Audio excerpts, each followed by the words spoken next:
On the shores of the Ionian Sea is an island called Scorpius. This island, and everything on it, once belonged to a very rich man. One day, he told the island's priest to prepare his chapel for an unexpected wedding.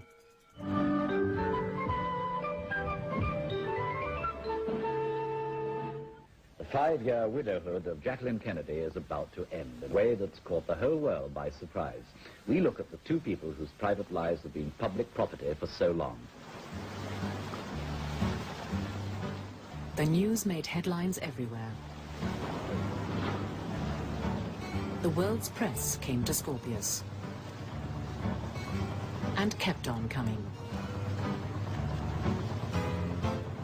They had been tipped off that Jackie Kennedy was on the yacht Christina. The crew fended them off, but the paparazzi wanted pictures.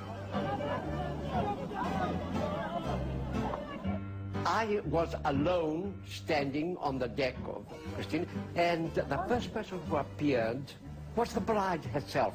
So I said, Mrs. Jackie, doesn't this remind you of the Spanish Armada? The woman who was married to the most powerful statesman in the world has now chosen to marry one of the richest men in the world. Mrs. Jacqueline Kennedy, America's fairy tale princess, was about to become Jackie O, wife of the shipping tycoon Aristotle Onassis. One headline screamed, "Jackie, why?" When Onassis announced that he was marrying Jackie, there was great disappointment by the great American public, saying she's marrying the Beauty and the Beast and all those cliches.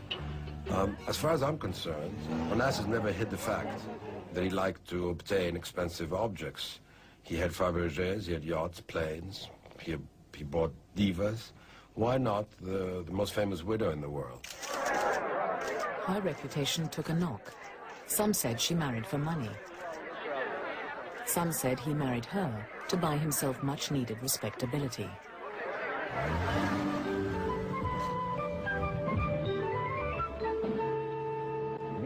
In Paris. I believe you know the island where they have their little summer place with 200 servants. I know Onassis many, many years. What sort of man is he? How would you describe him? He's a pirate. A pirate? A pirate. I see. Yes, 26 years later, Constantine Haritakis pays a visit to Onassis' favorite sister, Kaliroi.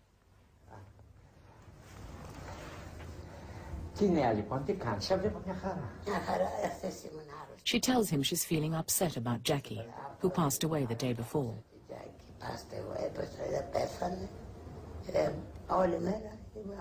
They both feel hurt by the way the press covered Jackie's death. Constantine cannot understand how the many obituaries and tributes to Jacqueline Kennedy Onassis could have all but ignored the man she married. It was impossible after meeting Onassis, Aristo, not to fall in love with him. I love that man. I caress his photograph, says Kaliroi. All the women were falling in love. He was not a handsome man. He was rather short, but he had wonderful eyes. And you could see in his eyes all the warmth of his soul.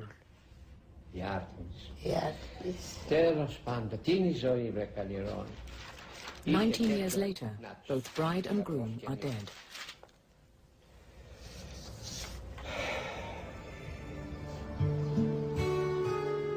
Aristotle Socrates Onassis was born probably in 1906, and not in Greece, but in Turkey.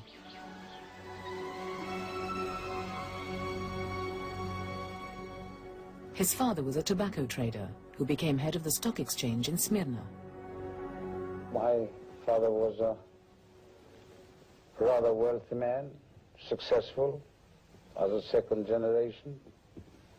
We were doing very well, but the First World War finished up with all that.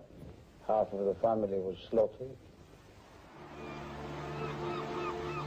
In 1922, the Turks began a ruthless ethnic cleansing. The Greeks who had lived in Asia Minor since the age of Homer were driven from their villages. The government announced that it was no longer a capital offense to kill a Christian. Hot on their heels came the Turkish army. When the army entered Smyrna, it put the city to sword and fire.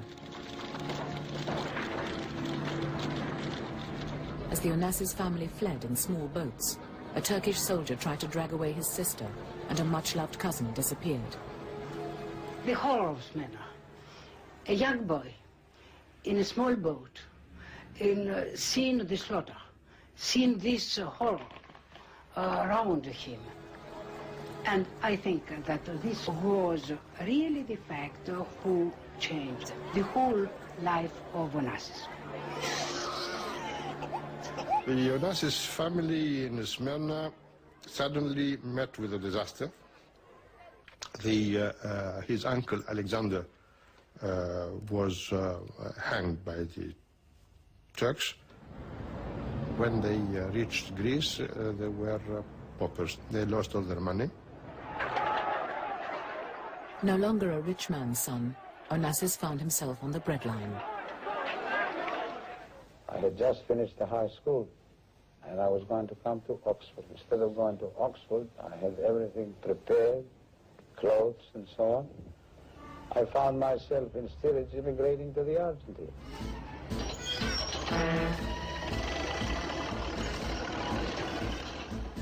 Onassis disembarked with barely $100 in his pocket. Over the next few years, he was going to do rather well in Buenos Aires. He reached Argentina together with his cousin Nicholas Cornelides.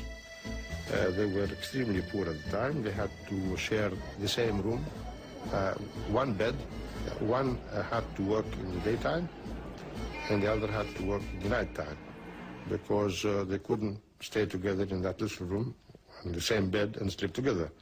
So Onassis has chosen to work night shifts in a telephone company.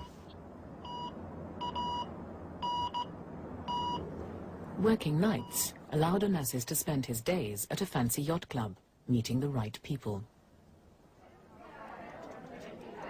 There wasn't much work on the midnight shift, so Onassis practiced his foreign languages by listening in on international phone conversations. And this was how he spotted his first big business opportunity. In Argentina, as elsewhere, women were swooning over the smoldering good looks of a film star called Rudolph Valentino.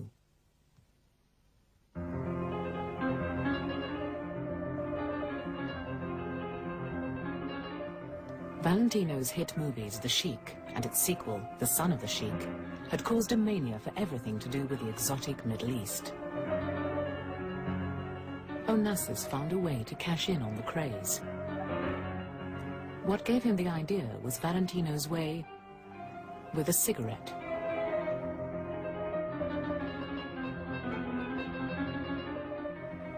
So Onassis created his own brand of cigarette. He imported Turkish tobacco and targeted the female market.